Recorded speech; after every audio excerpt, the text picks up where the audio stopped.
So excluding The Sims 1, 2, 3 and 4, there are actually so many other spin-off games that most people have totally forgotten about. And in today's video, we're going to be looking at all of those packs and just feeling so nostalgic about every single pack that I personally really miss. So in the Sims 1 era, we actually got the game The Urbs. It wasn't a mainstream game. It was a spin-off on The Sims. It was basically like The Sims but urban. I think it was only released for consoles, not PC. I have managed to find a trailer online now. As you can see, the quality of the trailer is in maximum 240p, and that is because it is a very old game, so excuse the quality, but let's just have a look. So as you can see, it was just like an urban city game. I don't know what's going on here because the quality is so bad. Are they dancing or fighting? I can't tell if they're dancing or fighting.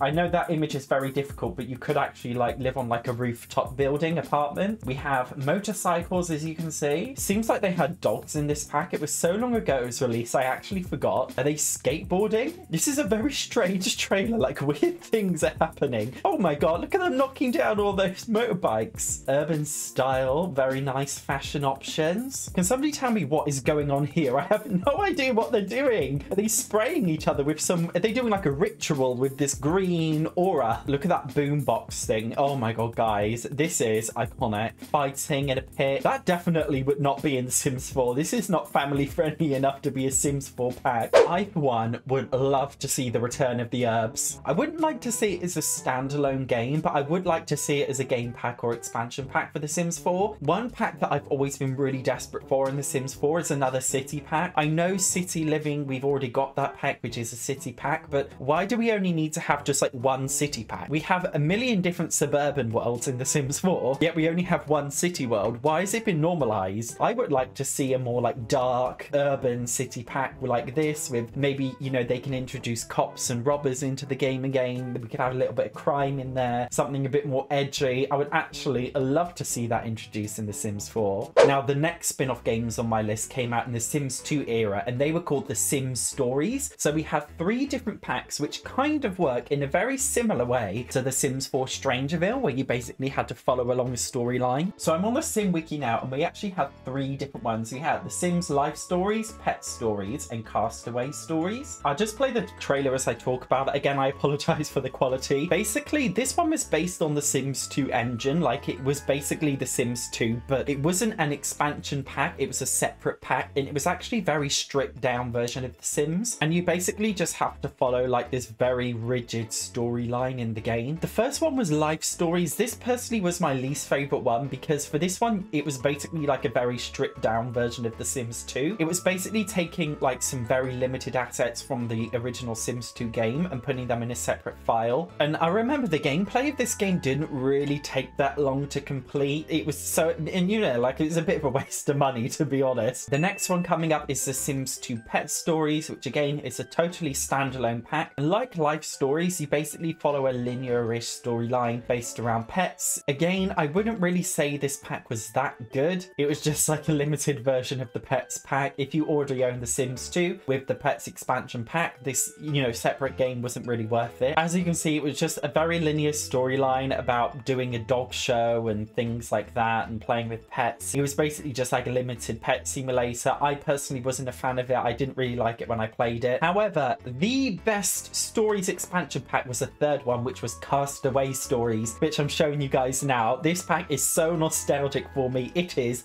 unreal. So for those who don't know, Castaway Stories was basically about like becoming washed up on an island, and you have to like survive and use like limited resources. It was a really big twist on the Sims franchise. As you can see, she is basically just like surviving on an island. It was like island living, but instead it was like proper like Castaway. Like you could not have a suburban house. Like this was a survival game. And forgive me if I'm wrong, but you actually had to like gather resources to build a house and stuff. Like there was a lot to do with this one. The problem with the Life Stories and the Pet Stories, it was basically like a limited take on the Sims 2 base game and the Pets pack respectively, whereas this Castaway Stories was like its own separate thing. Like it was really unique, and I was obsessed with this one. In the Sims 4 era, the closest thing we've had to these stories packs are Strangerville, which is basically a very linear storyline that you follow. We haven't actually had any other packs like this, which I'm really surprised about, because actually Strangerville is one of the most popular games game packs for The Sims 4, and it gets criticized a lot because it has a linear storyline. But you know, one of the biggest criticisms of The Sims 4 is that it lacks storyline, so giving us more packs with storylines like these would be so cool. Moving on to the Sims 3 era, there was only one spin-off, and that was The Sims Medieval. This was like the most iconic Sims game I think I've ever played.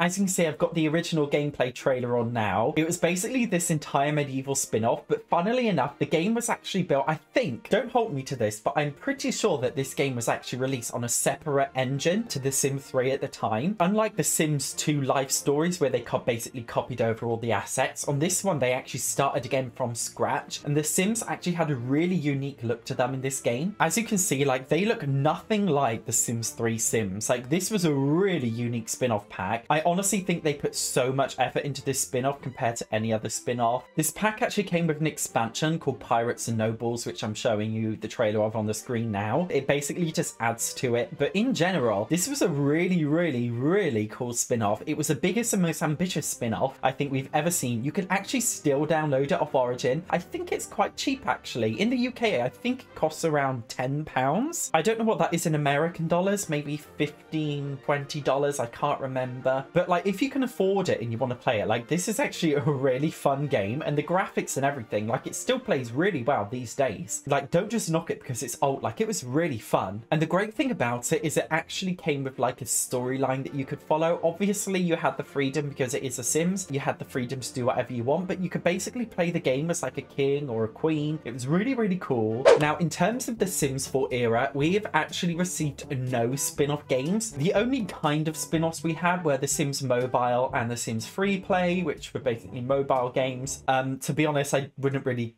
count mobile games because they're kind of bad, aren't they? I mean, if they did have a spin-off game in the Sims 4 era, I wonder what they would actually do, or if they would even bother doing it. It kind of makes sense for me that they don't, just because if they were to do like a spin-off thing, I'd rather they just integrated it in with the Sims 4. Anyway, this video was just about being nostalgic and looking at the previous Sims spin-off games. So as always, thank you so much for watching this video. See you next time.